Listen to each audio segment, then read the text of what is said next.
오늘 말씀은 우리가 지금 바이블 타임을 계속 보면서 오늘 아침에는 혹시 오늘 아침에 바이블 타임 하셨어요? 주일 아침에는 제가 밴드에 안 올립니다. 이제 그럴 만한 어떤 그런 시간적인 여유도 잘 없고 또 그래서 이제 오늘 19장 보셨죠? 오늘 말씀은 19장을 이제 보려고 하는 건 아니고 19장 말씀을 보다 보니까 이 오늘 말씀의 이제 어떤 주제가 하나님의 능력은 하나님의 말씀으로 나타난다. 뭐 이렇게 이제 말할 수 있는데 하나님의 능력은 하나님의 말씀으로 나타난다.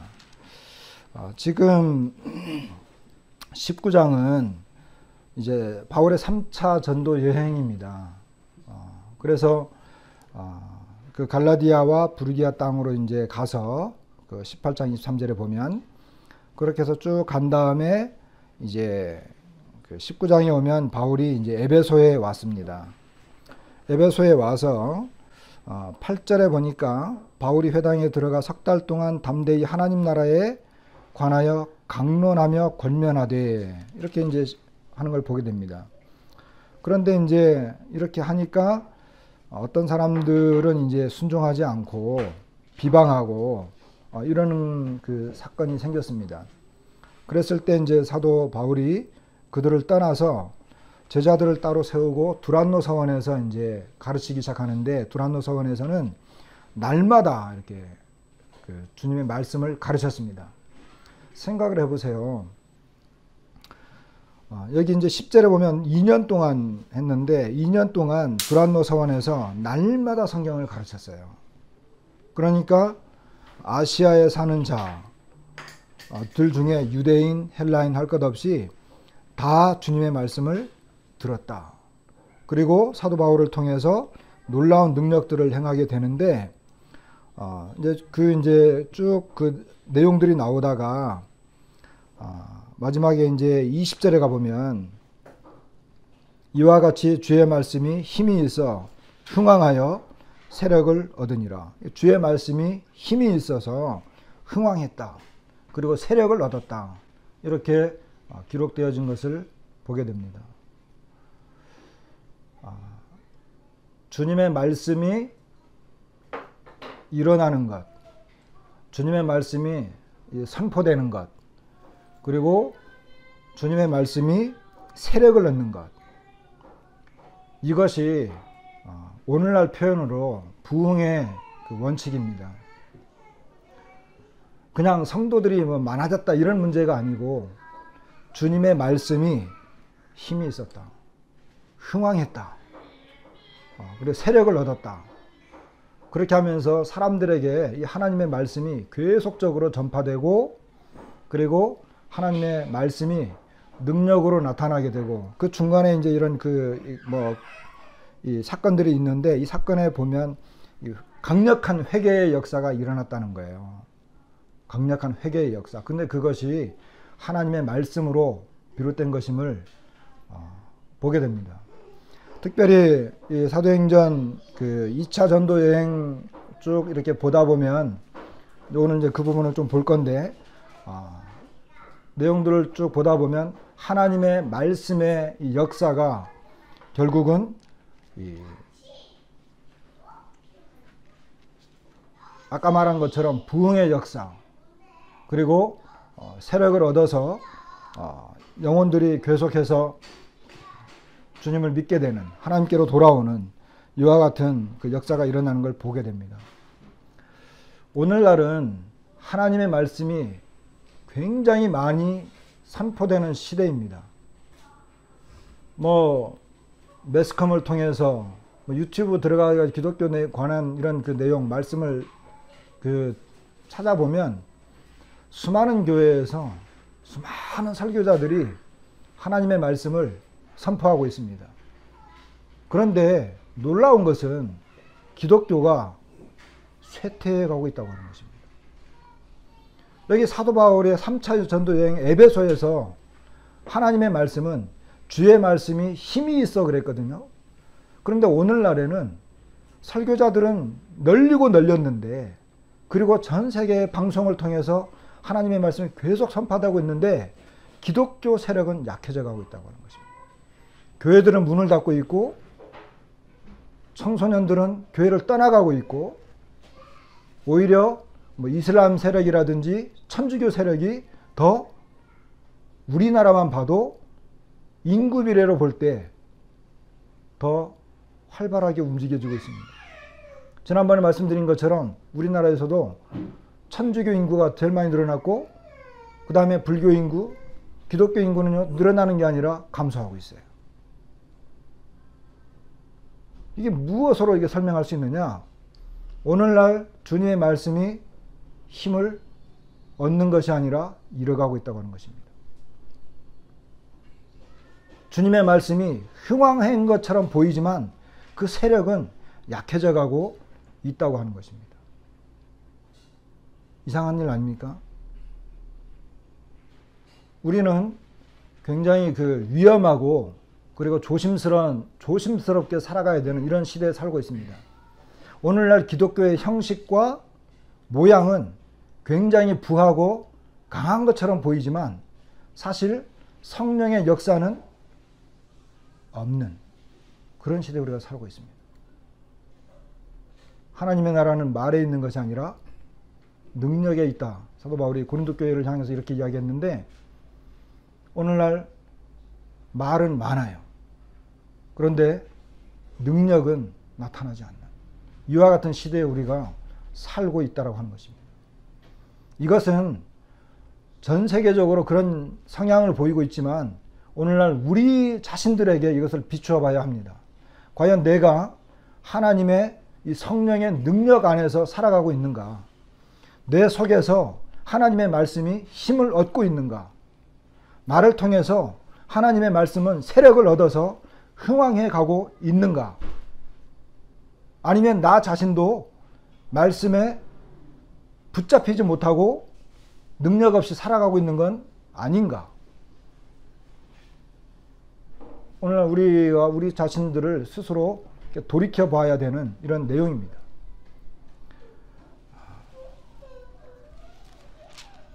자, 19장 오늘 아침에 본 말씀이 이렇게 생각이 나서 이렇게 말씀을 드렸지만, 오늘 제가 보고 싶은 말씀은 이제 사도행전 18장입니다. 사도행전 18장에는 사도 바울이 이 고린도에 도착하는 이와 같은 내용이 나옵니다.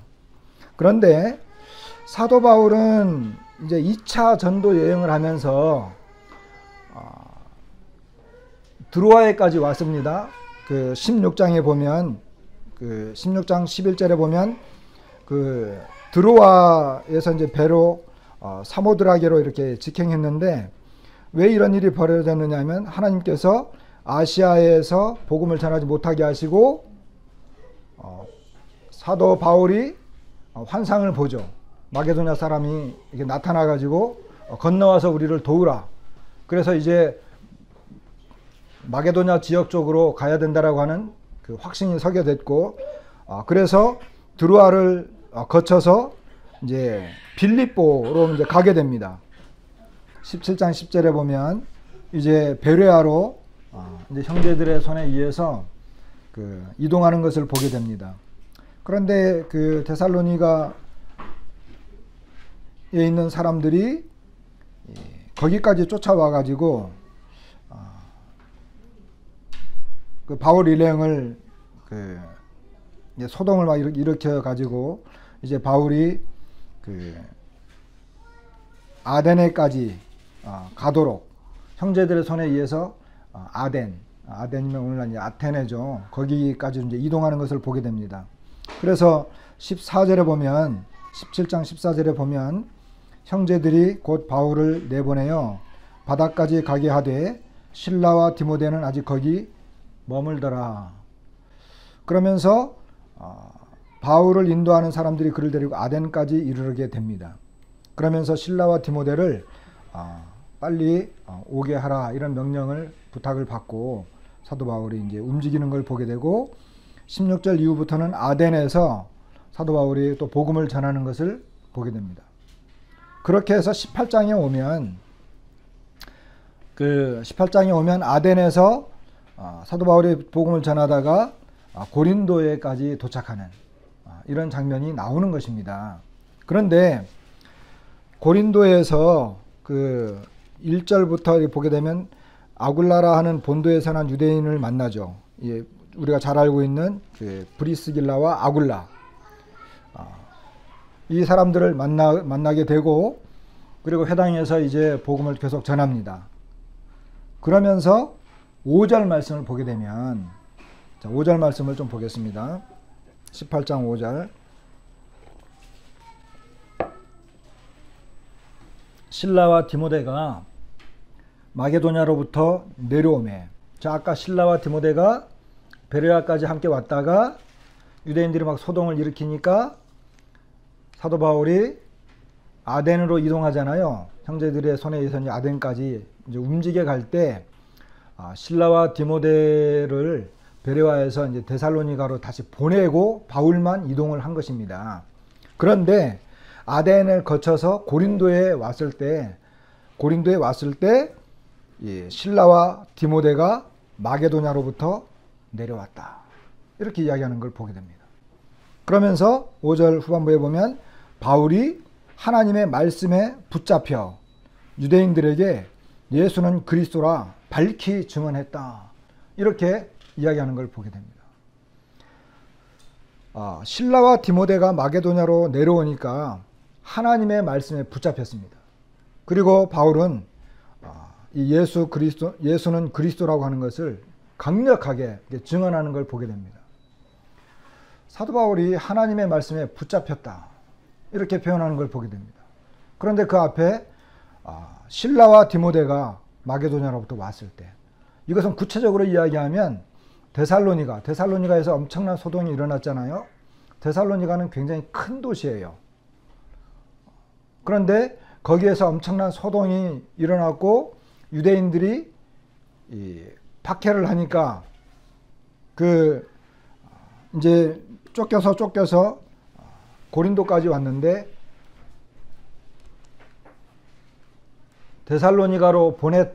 베레아에서 데살로니가로 보냈던 이 실라와 디모데가 고린도에서 바울과 이렇게 합류하게 된 것입니다. 그랬을 때 사도 바울이 하나님의 말씀에 붙잡혔다라고 이렇게 표현하고 있는 걸 보게 됩니다. 이 말씀이 너무 귀합니다. 그가 하나님의 말씀에 붙잡혔다는 것입니다. 그러면 사도 바울이 이렇게 하나님의 말씀에 붙잡혀서 강력하게 그리스도를 증언할 수 있었던 이유가 뭐냐?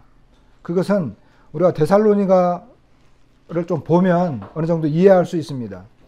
여기다 손을 놓고 데살로니가 전서를 좀 열어보시기 바랍니다. 1장 5절에 보면 이는 우리 복음이 너희에게 말로만 이룬 것이 아니라 또한 능력과 성령과 큰 확신으로 된 것임이라. 우리가 너희 가운데서 너희를 위하여 어떤 사람이 된 것은 너희가 아는 바와 같으니라. 또 너희는 많은 환난 가운데서 성령의 기쁨으로 말씀을 받아 우리와 주를 본받은 자가 되었으니, 그러므로 너희가 마게도냐와 아가야에 있는 모든 믿는 자의 본이 되었느니라. 주의 말씀이 너희에게로부터 마게도냐와 아가야에만 들릴 뿐 아니라 하나님을 향하는 너희 믿음의 소문이 각 처에 퍼졌으므로 우리는 아무 말도 할 것이 없노라. 이렇게 기록된 것을 보게 됩니다. 사도 바울이 데살로니가에 들어갔을 때 복음을 전했습니다. 그런데 그때 말로만 한 것이 아니라 능력과 성령과 큰 확신으로 이렇게 된 것이다. 그리고 데살로니가 성도들은 성령의 기쁨으로 말씀을 받아서 우리와 주를 본받은 자가 되었다.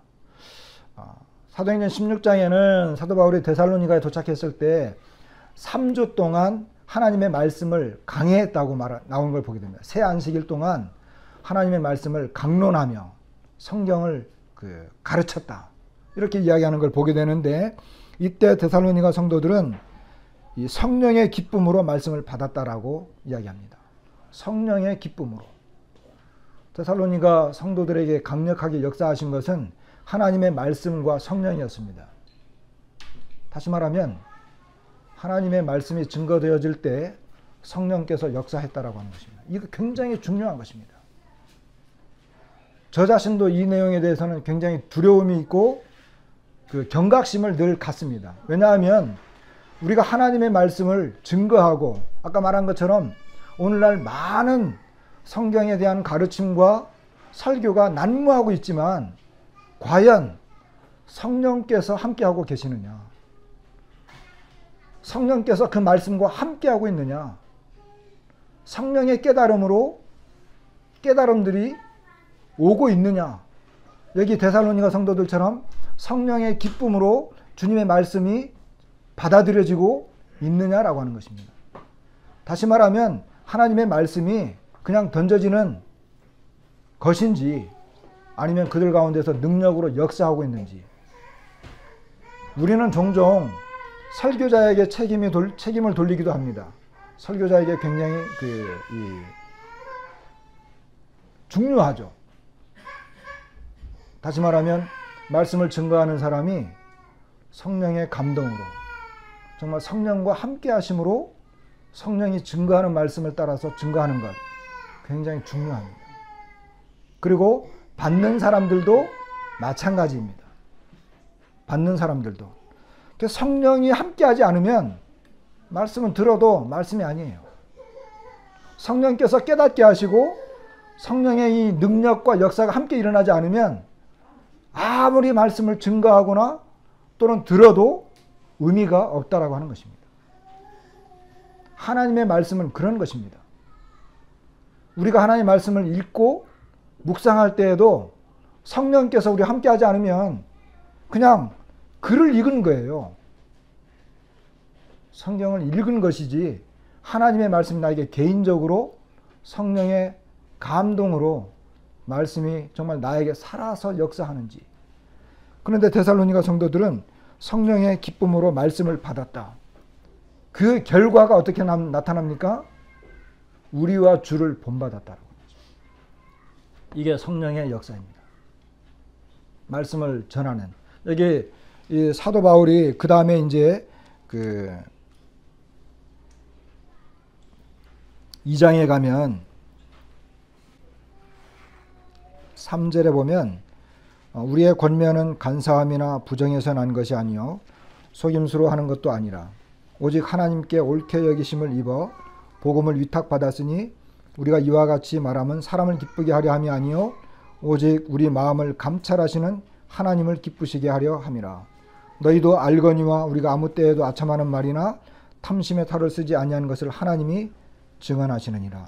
이제 그 다음에 쭉 나오면서 데살로니가 성도들에게 사도 바울이 처음에 갔을 때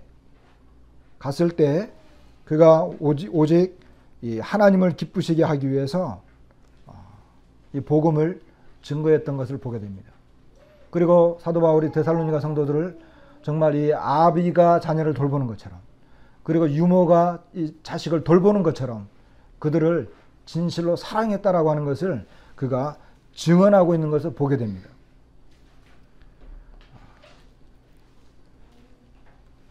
그러면서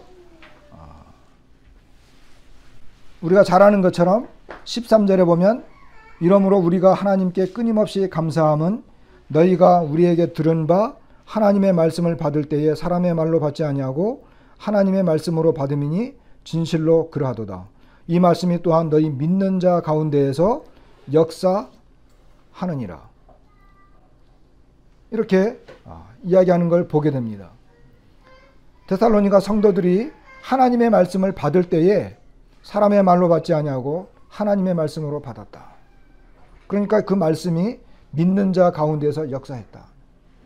그러니까 하나님의 말씀을 받을 때, 들을 때 사람의 말로 받지 않고 하나님의 말씀으로 받아들인 거예요.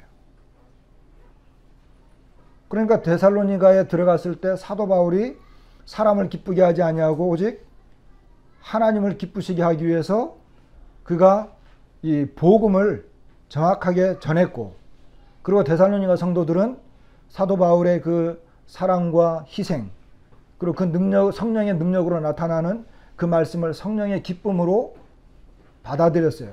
하나님의 말씀으로 받아들였을 때 그들 가운데서 하나님의 역사가 일어나는 것을 보게 됩니다. 두 개 다 중요한 거예요. 사도 바울의 위치도 중요했지만 데살로니가 성도들의 그 마음도 중요했던 것을 보게 됩니다. 그래서 데살로니가 성도들 가운데에서 하나님의 말씀이 역사하게 된 거예요. 그러면서 그들은 아까 이제 우리와 주리를 본받았다고 했지만 또 여기에서는 하나님의 교회들을 본받은 자가 되었다. 이렇게 이야기하는 걸 보게 됩니다. 자, 그러면서 이제 사도 바울이 3장에 가면 이런 내용이 나와요. 3장 1절에 아까 그 맨 처음에 이제 그 전도여행을 하던 과정의 내용을 이야기했는데, 이러므로 우리가 참다 못하여 우리만 아덴에 머물기를 좋게 생각하고 우리 형제 곧 그리스도의 복음을 전하는 하나님의 일꾼인 디모데를 보내노니 이는 너희를 굳건하게 하고 너희 믿음에 대하여 위로함으로. 이렇게 이제 그 디모데를 그들에게 보낸 것을 이야기하거든요. 그러다가 6절에 오면 6절 말씀을 보세요. 지금은 디모데가 너희에게로부터 와서 너희 믿음과 사랑의 기쁜 소식을 우리에게 전하고 또 너희가 항상 우리를 잘 생각하여 우리가 너희를 간절히 보고자 함과 같이 너희도 우리를 간절히 보고자 한다 하니, 이러므로 형제들아 우리가 모든 궁핍과 환난 가운데서 너희 믿음으로 말미암아 너희에게 위로를 받았노라. 그러므로 너희가 주 안에 굳게 선즉 우리가 이제는 살리라. 여기 6절에 지금은 디모데가 너희에게로부터 와서 너희 믿음과 사랑의 기쁜 소식을 우리에게 전하고, 이렇게 얘기하는 거 보게 됩니다. 이것이 바로 아까 그 사도행전 18장 18장 5절에 보면 실라와 디모데가 마게도냐로부터 내려오매 바울이 하나님의 말씀에 붙잡혀 이렇게 하는 그 내용입니다. 사도 바울이 왜 하나님의 말씀에 붙잡혔는가? 그는 데살로니가 성도들의 내용을 실라와 디모데를 통해서 들었어요. 데살로니가 성도들이 그들 속에서 역사했던 하나님의 말씀의 능력을 들은 거예요. 3주밖에 없었기 때문에 데살로니가 성도들은 믿음이 유약했습니다. 그런데 얼마 안 있었지만, 짧은 시간이었지만 데살로니가 성도들은 하나님의 말씀에 완전히 사로잡혀 있었어요. 주님의 말씀이 그들 속에서 역사하고 있었어요. 그래 그들의 믿음이 마게도냐와 아가야에까지, 아가야라고 하면 아덴 쪽을 말합니다. 고린도 아덴까지도 말하는 것입니다. 거기에까지 그들의 소문이 들리기 시작한 거예요. 데살로니가 성도들이 이 사도 바울 일행을 사모하고 그리고 그들을 보고 싶어하는 그런 사랑의 소식을 들은 거예요. 데살로니가 성도들은 엄청난 핍박을 받았어요. 아까 우리가 본 것처럼 너희가 유대에 있는 교회들을 본받았다 그랬잖아요. 그 후에 안 읽었는데 유대에 있는 교회들이 핍박을 받은 것처럼 너희도 핍박을 받고 있다. 그렇지만 여전히 그들은 믿음을 지키고 있다라고 하는 것을 사도 바울이 들은 거예요. 그러니까 그 소식을 듣게 될 때 데살로니가 성도들 속에서 역사하고 있는 하나님의 그 말씀, 사도 바울이 전했던 그 복음, 그들을 가르쳤던 이와 같은 말씀의 능력을 사도 바울이 이제 직접 들은 거예요. 그러니까 그가 어떻게 했어요? 하나님의 말씀에 붙잡힌 거죠. 그리고 그 하나님의 말씀을 고린도에서 더 힘차게 전하기 시작하는 거예요. 고린도에서 나중에 그 고린도 전서에 보면 내가 너희 가운데 있을 때 정말 두렵고 떨었다. 고린도 지역도 굉장히 그 큰 도시였어요. 아테네 못지않게 큰 도시였어요. 그런데 그 지역에서 복음을 전할 때 사도 바울이 두려워했어요. 그런데 다시 이제 사도행전 18장으로 돌아왔죠. 5절에서 이제 그 내용이 나오고,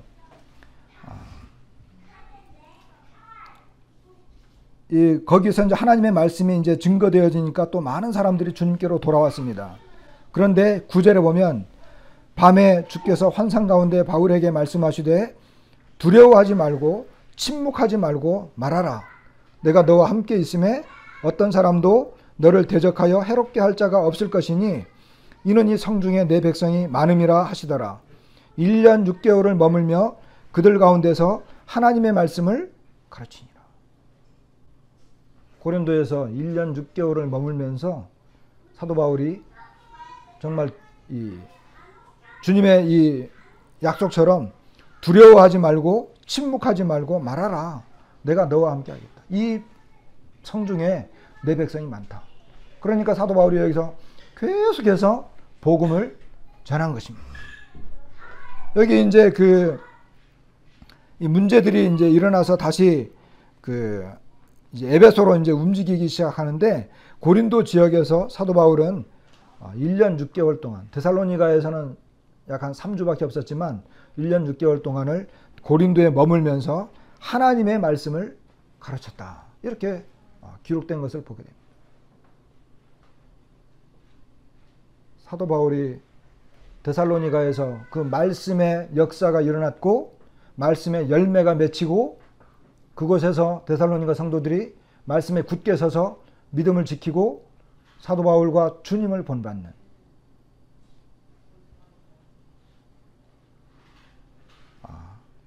그리고 데살로니가 여기다 손을 놓고 데살로니가 그 전서를 다시 한번 좀 더 가보겠습니다. 데살로니가 전서에 보면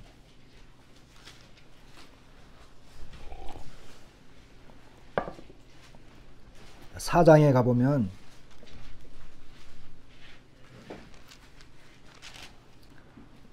아까 이제 이 말씀을 안 봤는데 데살로니가 전서 4장에 보면 이런 말씀이 있습니다. 이제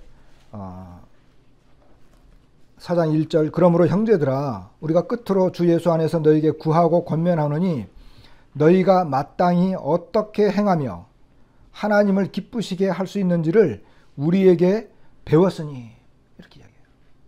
여기 사도 바울이 마땅히 어떻게 행하며 하나님을 기쁘시게 할 수 있는지를 우리에게 배웠으니 사도 바울이 데살로니가 성도들에게 마땅히 어떻게 행해야 될지를 가르친 거예요. 그리고 하나님을 기쁘시게 할 것에 대해서 가르친 거예요. 그런데 데살로니가 성도들은 곧 너희가 행하는 바라 그대로 순종한 거예요. 그대로 순종했는데 여기에서 이 사도 바울이 이 편지 중에 놀라운 이 증거가 하나 나오는데 그거 9절 말씀입니다. 9절 말씀을 한번 다 같이 한번 읽어볼까요? 시작.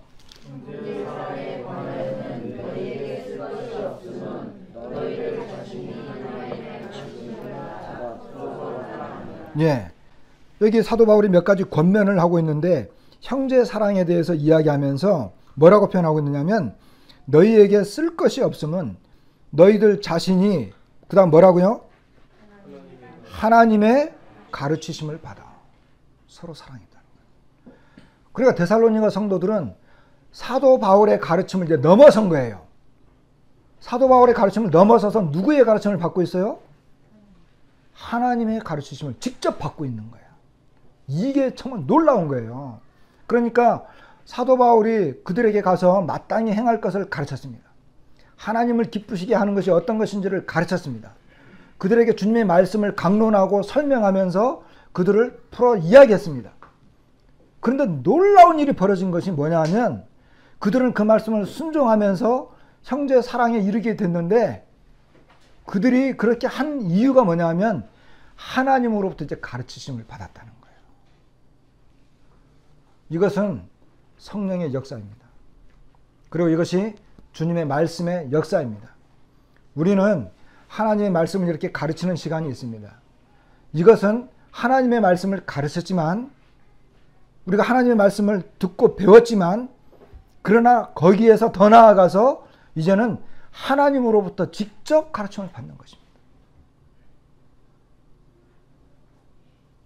우리의 삶은 뭐 우리 목사님이 이랬으니까, 우리 형제님이 이랬으니까, 일반 교회에서도 뭐 우리 막 그런 이야기들 하잖아요. 그것은 아주 유치한 거예요. 내가 살아가면서 직접 하나님으로부터 가르침을 받는 것입니다. 어떤 목사님이 그랬어요. 이건 문제가 아니에요. 누가 이렇게 이야기해줘서 그 문제가 아니에요. 그것을 넘어서야 되는 거예요. 하나님으로부터 직접 가르침을 받아야 됩니다.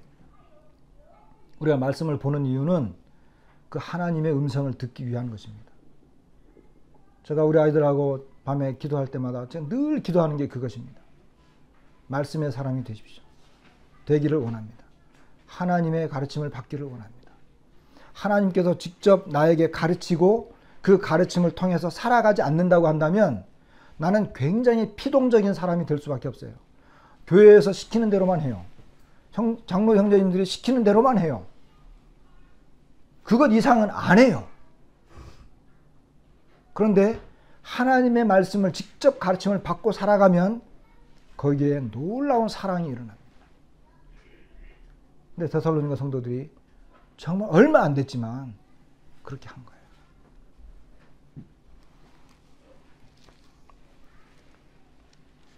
그런데 이제 이와 같은 놀라운 능력을 이제 사도 바울이 깨닫고 나서 이제 고린도에서도 그는 1년 6개월 동안을 머물면서 거기에 수많은 성도들이 이제 생기기 시작했습니다. 그들을 가르쳤습니다. 이들을 가르칠 때도 어떻게 가르쳤느냐? 고린도전서 1장을 열어보세요. 고린도전서 1장에 보면 사도 바울이 어떻게 가르쳤는지 그게 나와요. 고린도전서 1장에 보면 2장에 있는 말씀을 좀 보도록 하겠습니다. 1장 말고 2장에서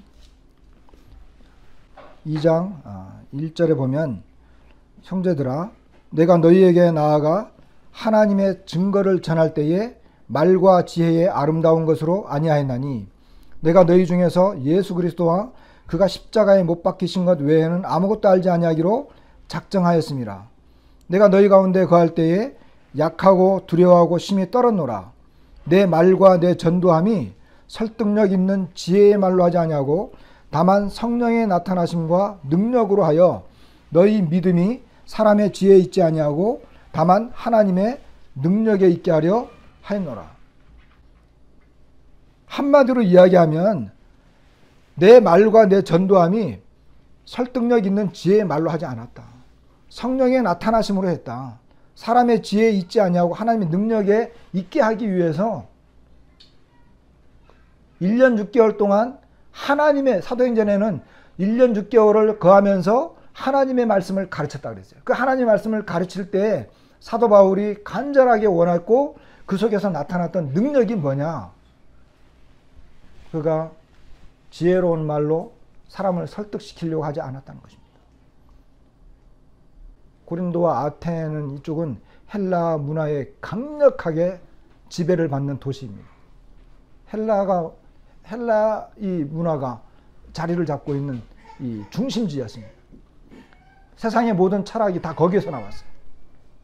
그 당시에. 지금도 그 영향력이 있어요. 그런데 사도 바울이 거기에서 그가 알고 있었던, 사도 바울은 어떤 사람이에요? 사도 바울은 지난번에 스데반 이야기할 때 사도 바울이 잠깐 언급을 했죠. 사도 바울은요, 그가 길리기아 성의 다수 사람입니다. 길리기아 사람의 다수 사람이라고 하는 것은 그가 이 원래부터 로마 사람이었고 헬라 문화를 직접 영향을 받은 사람입니다.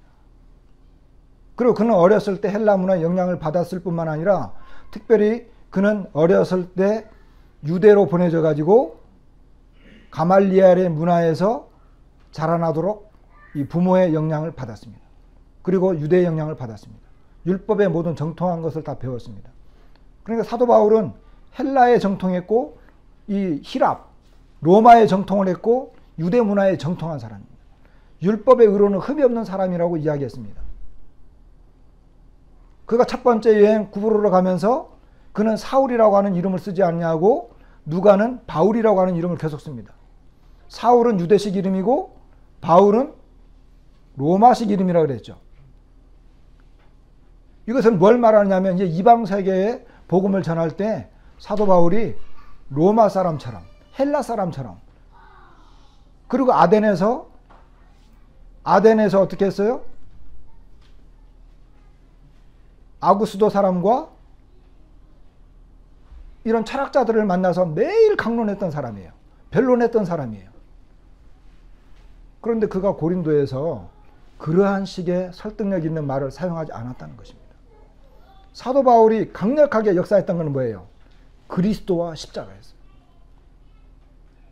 이것은 모든 철학을 뒤엎고 그리고 세상의 모든 지식을 덮는 것입니다. 우리 형제 자매님들, 우리가 믿고 있는 이 복음, 그리스도와 십자가는요, 세상에 있는 그 어떤 학문을 다 덮는 것입니다. 세상의 모든 철학을 덮는 것입니다. 사람을 변화시키고 하나님의 사람으로 만들어갈 수 있도록 하는 것이 뭐냐 하면 바로 이 복음인 것입니다. 그런데 오늘날 우리는 어떻습니까? 왜 사람들을 두려워할까요? 여기 사도 바울이 두려워했다 그랬죠. 떨었다 그랬죠. 무엇이 두렵고 떨었겠습니까? 협박이 두려웠겠습니까? 그는 지금 영적 전쟁에서 사도 바울이 거기서 두려워했던 것은 그가 내가 전하고 있는 이 그리스도와 십자가가 이 세상의 어떤 지식과 그곳에 있는 수많은 죄의 덩어리, 철학과 학문, 그들의 관습, 문화, 이와 같은 것들의 어떤 이 십자가와의 전쟁 속에서 그가 물러서지 않기 위해서 두려웠던 거예요. 만일에 그가 말로서 사람들을 설득시켰다고 한다면, 그가 어떤 세상에 그가 갖고 있는 그 엄청난 지식으로 그들을 설득시켰다고 한다면, 사도 바울의 말을 듣고 돌아온 사람들이 어떤 것을 믿었겠어요? 그들은 결국 하나님의 사람이 아니라 세상 사람이 되는 거예요. 그런 것이 사도 바울을 어렵게 하고 두렵게 한 것입니다. 그러니까 하나님께서 그에게 잠잠하지 말고 떨지 말고 두려워하지 말고 말해라. 이 성중에 내 백성이 많다. 다시 말하면 여기 있는 것처럼 사도 바울이 성령의 나타나심과 능력으로, 하나님의 말씀은 성령의 능력입니다. 우리가 하나님의 말씀을 사도 바울이 고린도에서 전가할 때도 성령의 역사, 그들이 그리스도 앞에 굴복하고 또 십자가 앞에 굴복하고 예수 그리스도를 믿게 되는. 그런데 여전히 고린도 성도들이 나중에 어떻게 됐어요? 변질되고 타락했어요. 왜? 세상 지혜를 추구한 거예요. 세상 지혜를 추구한 거예요. 그들이 또 육신적인 삶으로 다시 돌아가는 거예요. 우리의 두려움은 거기 있는 거예요. 하나님의 말씀을 선포하고 성령의 능력으로 증거했지만 시간이 좀 지나면서 하나님의 말씀을 받고 변화되어야 되는데 성령의 능력으로, 말씀의 능력으로 계속 살아가야 되는데 이 고린도 성도들이 세상 지혜 속에 묻혀버리기 시작한 거예요. 자신들의 지혜로 다시 돌아가기 시작한 거예요. 그런 것을 보고 사도 바울은 육신적이다. 육신적이다. 사람을 따르고 있다. 그러면서 아까 5절까지 읽었는데 너희 믿음이 사람의 지혜에 있지 아니하고 다만 하나님의 능력에 있게 하려 했다. 그 다음에 쭉 넘어와서 10절부터 보게 되면 오직 하나님의 성령으로 이것을 우리에게 보이셨으니 성령은 모든 것 곧 하나님의 깊은 것까지도 통달하시느니라. 사람의 일을 사람의 속에 있는 영 외에 누가 알리요? 이와 같이 하나님의 일도 하나님의 영 외에는 아무도 알지 못하느니라. 우리가 세상의 영을 받지 아니하고 오직 하나님으로부터 온 영을 받았으니 이는 우리로 하여금 하나님께서 우리에게 은혜로 주신 것들을 알게 하려 하심이라. 우리가 이것을 말하거니와 사람의 지혜가 가르친 말로 아니하고 오직 성령께서 가르치신 것으로 하니 영적인 일은 영적인 것으로 분별하느니라. 이렇게 이야기해요. 여기 사도 바울이 사람의 지혜가 가르친 말로 아니하고 오직 성령께서 가르치신 것으로 하니. 이게 무슨 말씀입니까? 사도 바울이 하나님 말씀을 증거할 때 성령의 역사와 감동으로 성령께서 가르친 것으로. 우리 주님이 뭐라 그랬습니까? 너희가 이제 복음을 전하게 되면, 복음을 전할 때 핍박을 받게 되고 어떤 환난을 겪게 될 것이다. 그때 두려워하지 말아라. 성령께서 너희와 함께 하셔서 성령이 말하게 할 것이다. 그때 말하는 것은 너희가 말하는 것이 아니라 성령이 말하는 것이다. 사도 바울은요, 성령의 가르치심으로 가르친 거예요. 주님이 복음서에서 제자들에게 그 말했던 그 말 그대로였어요. 다시 한번 우리가 이야기하지만 하나님의 말씀을 받을 때 우리가 하나님의 말씀을 듣고 보고 내가 묵상하고 성경을 읽을 때 성령께서 내 마음을 감동하셔야 되는 것입니다.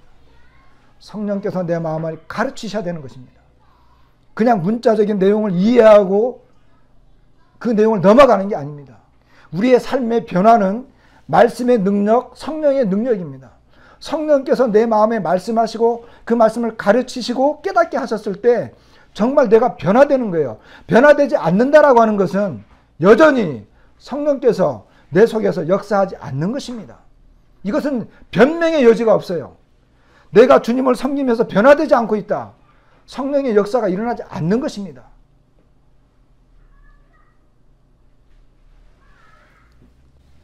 (14절에) 유괴에 속한 사람은 하나님의 성령의 일들을 받지 아니하나니 이는 그것들이 그에게는 어리석게 보이며 또는 그것들을 알 수도 없나니 그러한 일은 영적으로 분별되기 때문이라. 유괴에 속한 사람, 어떤 사람은 이것을 믿지 않는 사람들 이렇게 표현해요. 저도 그렇게 분별하고 있는데 이 사람들의 문제가 뭐냐 하면 뭐예요? 성령의 일들을 받지 않는다는 거예요. 하나님 말씀 증거해도 성령의 감동으로 전파해도 어리석게 보이는 거야. 전혀 성령과 관계없는 거예요. 근데 놀라운 것은 우리들 안에서도 그럴 수 있다는 거예요. 우리가 육신적으로 살아가면 하나님의 말씀이 우습게 보일 때 있어요. 큐티하면 뭐하나.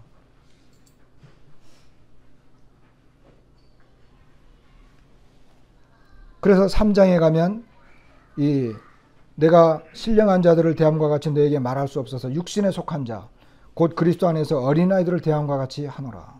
이렇게 하나님의 말씀을 감당하지 못한다는 거예요.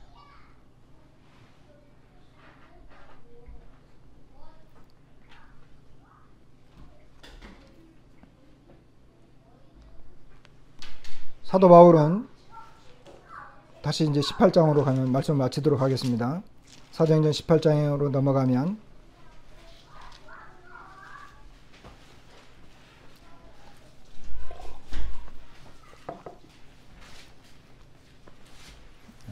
시간이 됐는데 그래서 11절에 1년 6개월을 머물면서 하나님의 말씀을 가르쳤어요. 근데 이 18장에는 또 한 가지 더 놀라운 그 사건을 이야기하고 있는데 18장 23절부터는 3차 전도 여행이 시작되는 것입니다. 다시 이제 안디옥에 갔다가 얼마 있다가 떠나서 이제 갈라디아와 부르기아 땅을 차례로 다니면 이게 3차 전도 여행이에요. 그러니까 말씀이 연결됐기 때문에 구체적으로 나와 있지 않는데 3차 전도 여행인데 그 에베소에 그 브리스길라와 아굴라를 남겨놨잖아요. 그런데 거기에 이제 알렉산드리아에서 난 아볼로, 알렉산드리아는 그 애굽의 그러니까 역시 여러분 이집트 지도를 보면 이집트에 라인강이 있잖아요. 라인강 상류가 이렇게 이 남쪽에서 쭉 내려와 가지고 그 지중해를 끼가지고 이렇게 삼각지를 이루어요. 아주 비옥한 토지. 근데 삼각지를 이렇게 이룬 여기는 이제 여기서부터는 지중해고 라인강이 밑에서 쭉 올라와 가지고 이제 하류 쪽에 다가면 거대한 삼각지를 이루는데 그 삼각지 그 끝에 쪽에 알렉산드리아라고 하는 그 도시가 있어요. 이 알렉산드리아 도시는 굉장히 큰 도시인데 특별히 정치적으로 경제적으로 굉장히 부유한 도시였고 특별히 여기에는 세계에서 제일 큰 이 도서관이 있었습니다. 그런데 그 나중에 이제 아구스토스 시저가 그 도서관을 불태워버려요. 로마 시대 애굽이 로마의 지배를 받게 될 때 불태워버리는데 그래서 알렉산드리아는 굉장히 학문의 도시였는데 거기에서 70인역 성경도 번역이 됐어요. 왜냐하면 그 지역에 유대인들이 많이 살고 있었는데 유대인들이 원래 그 팔레스타인 지역에 살 때는 무슨 말을 썼느냐면 아람어를 썼어요. 근데 아람어를 쓰던 이 유대인들이 알렉산드리아에 이주를 해오면서 거기서 살다가 아람어를 이제 잊어먹게 되고 또 거기에는 이제 대부분이 다 헬라 말을 쓰게 되니까 약 한 100여 년 기간에 걸쳐 가지고 그 유대인들이 헬라 말로 구약 성경을 번역한 거예요. 약간 그 BC 한 200년 경쯤에. 그래 거기에서 이제 이 70인역, 약간 70명의 그 랍비들이 그것을 이제 번역을 했다 그래서 70인역인데 이 70인역이 번역될 정도로 이 알렉산드리아는 굉장히 그 학문적인 도시였습니다. 세계에서 제일 큰 그 도서관도 있었고. 근데 거기에서 이제 온 아볼로라고 하는 아주 신학자가 있었던 거죠. 그런데 아볼로가 왔는데 그가 그 성경에 능통했고 언변이 좋고 주님의 도를 배워서 열심으로 예수에 관한 것을 자세히 설명하는 막 가르쳐요. 이때 누구를 만나요? 브리스길라와 아굴라를 만난다는 거죠. 그런데 더 놀라운 건 뭐예요? 쉽게 말하면 이 대단한 신학자잖아요. 대단한 신학자가 왔는데 브리스길라와 아굴라가 자기 집에 초청을 해가지고 하나님의 도를 더 자세히 가르쳤다는 거예요. 놀라운 일 아니에요.